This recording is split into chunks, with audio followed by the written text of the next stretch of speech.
So guys, here's some of the meat that I just sliced earlier from just over there, and I'm about to put it through the multi-blade slicer. So start the machine's quite noisy, so you might find it hard to hear what I've got to say. So then we'll hold a bit of pressure onto the meat, and then we'll let the machine take it.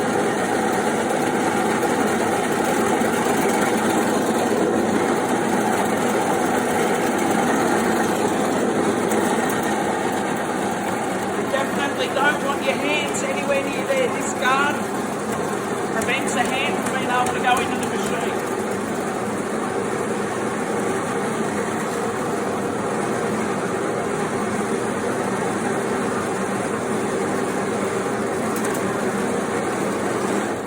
Now I'll show you the slice product. So now when we come and look at the meat now, you can see the beautiful, beautiful fresh slices there, which will then now go into the marinade mix. So this is where you get your strips, guys. So when the beef jerky's marinated and goes into the dryers, it'll be in these strips. So that's what some of you are used to seeing when you buy strip jerky. It's in the beautiful pieces like this.